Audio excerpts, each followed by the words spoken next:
भागता है गांव वाले को अब मिलेगी टापू से आज़ादी। अब भागता है गांव वाले भी पुल से अपने गांव आ जा सकेंगे आज़ादी से। नमस्कार, आप देख रहे हैं पब्लिक की आवाज़, निष्पक्ष एवं सही खबरें।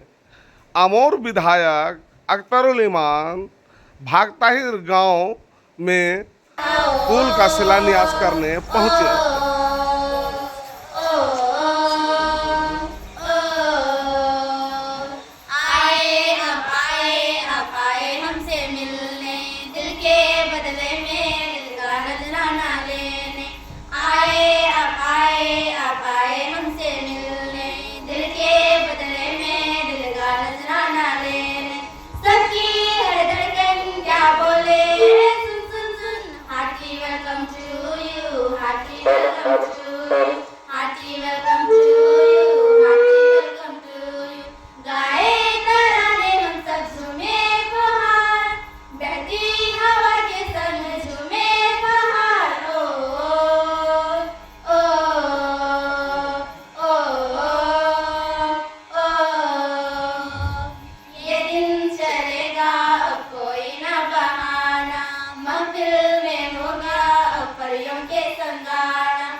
जब मैं डगरवा और बासी का दौरा किया तो मैं कोचा धमन का बाशिंदा था। इस इलाके की बदहाली को देखकर मुझे बड़ा तरस आया और मैंने यहाँ की वकालत को हर लम्हे पे की।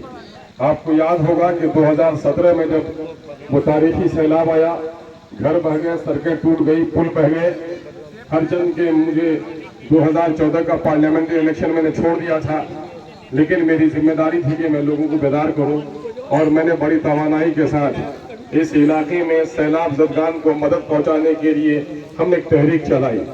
और आपको ये बात भी मालूम होगी कि 2015 के एसओपी में जो फ्लड के लिए जो डिजास्टर मैनेजमेंट का जो रूल्स हैं, उसके मुताबिक लोगों के घर के कटाव की जो रकम मिलनी थी, फसलों के जो मुआवजा मिलना था, कभी किसी ने आवाज़ नहीं उठाई। लेकिन आज इस बात के आप लोग गवाह होंगे कि मेरे आने के बाद पहली बार, चाहे अमोर वैसा में हो, चाहे बायसी में हो या किशनगंज के दूसरे हल्के में हो, जिनका पक्का मकान बह गया है, उनको 1,20,000 रुपए की रकम मिली है, जो कई करोड़ों में मिली है। मैं ये लड़ाई लड़ता रहा, लेकिन मुझे जो आप लोगों ने एमएलए बनाया, मेरी आने वाली नस्लें भी आपके एहसान अजीम का बदला नहीं चुका सकती। आप लोग कहेंगे कि मैं ये काम करके आपका एहसान किया हूँ, हरगिज नहीं। ये दरअसल आप लोगों का मेरे ऊपर जो कर्ज था, मैंने उसको अदा करने की कोशिश की है। मेरे भाइयों, आप लोगों को बहकाया जा रहा था कि एक आदमी जीत कर क्या करेगा, ये पार्टी जीत कर क्या करेगी।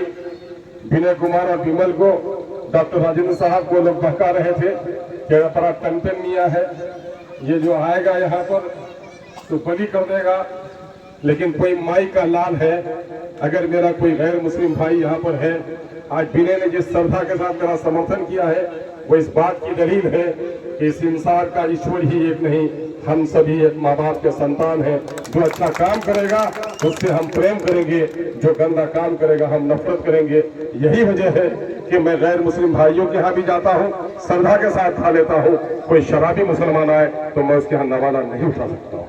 और आप तो भी कहेंगे कि विनय के यहाँ मैं खाना खाया हूँ, विनय मेरे साथ खाना खाए तो विनय का जात जा सकता है, जात जा सकती है, लेकिन मेरी जात नहीं जा सकती। मेरे भाइयों, चूंकि मैं जानता हूँ कि हम और आप एक माँ बाप के संतान हैं। धर्म अपने अपने विचार हैं लोगों के, और कोई धर्म भी इंसानों को लड़ने नहीं सिखाता। जो लड़ने सिखाता होगा वह शैतानों और राक्षसों का धर्म होगा, वह इंसानों का धर्म नहीं होगा। धर्म तो प्रेम और न्याय सिखाता है। आपको भी अपने धर्म के आदर्शों पे चलना है, मुझे भी अपने मजहब के उसूलों पे चलना है। इंसाफ वही जहाँ कायम होगा वहीं मोहब्बत कायम होगी, वहीं तरक्की होगी। अख्तरुल ईमान इंसाफ का झंडा लेकर आया है। इंसाफ को स्थापित करो, नफरत को मिटाओ, मोहब्बत को आम करो, तभी विकास होगा। या क्या क्या था नफरत के सौदागरों ने, शमीम भाई गवाह होंगे, जब शुरू हम लोग आए थे इनके यहाँ चाय पीते थे तो इन लोगों को यकीन नहीं होता कि जितवा पावे डालो बाहर से वैसे, लेकिन हम एहसान में नहीं होंगे। आज हमारे सरपंच जनाब जमील साहब इंतकाल कर गए, मेरे अब्बा के दोस्तों में से थे। उन्होंने बड़ी हमारी वकालत की थी कि बाहर से आकर क्या काम करेंगे, लेकिन अल्लाह का शुक्र है आप लोगों ने उकता कर, और यकीन है कि आपकी उकताहट जरूरत भी थी, क्योंकि यहाँ लोगों ने नफरत फैलाए थे।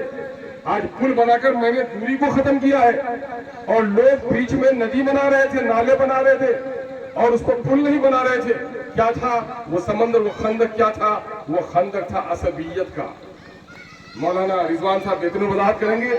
असबियत कहते हैं जात पात मजहब बिरादरी भाषा क्षेत्र के नाम पर वसूलों को ताक पर रखकर किसी की मुखालफत करना और किसी की हिमायत करना, इसको असबियत कहते हैं। और यहाँ पर आपके दो बड़े बड़े लीडर ने असबियत पैदा की।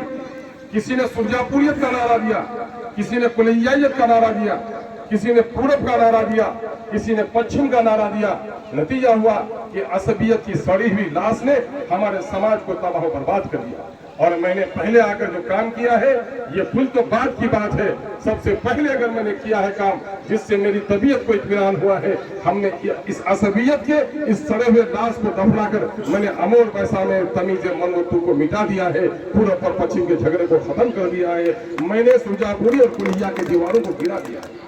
और आज अल्लाह का शुक्र है, कोई नहीं कह सकता, मेरे ऊपर उंगली नहीं उठा सकता है। अगर किसी जालिम की नीयत में फतूर हो तो वो तो किसी को भी कुछ कह सकता है, लेकिन जिसके ज़मीर में इंसानियत बाकी है, दिल में इंसाफ की रमक बाकी है, यकीनन है कि वो कभी इस नीयत से उंगलियां हमारे तरफ नहीं उठा सकता। और मैं बड़े फख्र के साथ कहता हूँ कि कल तक आपका नुमाइंदा पूरब का था, पूरब की खेतियां उसको मालूम थी, पश्चिम का नेता पश्चिम की बस्तियां मालूम थी, लेकिन मैंने पूरब और पश्चिम को मिटाकर अख्तरुल ईमान जितना दौरा पूरब की तरफ करता है उतना दौरा पश्चिम की तरफ करता है। और लोग कहते थे कि बाहर का एमएलए बन में जीते जाती हो तो दफा नहीं पावन, लेकिन अल्लाह का शुक्र है कि घर का वो मुंहजोर नहीं मुंहचोर जितना लोगों ने उसको नहीं देखा है, उससे ज्यादा अख्तरुल ईमान को आज बस्तियों में चक्कर काटते हुए देखता है।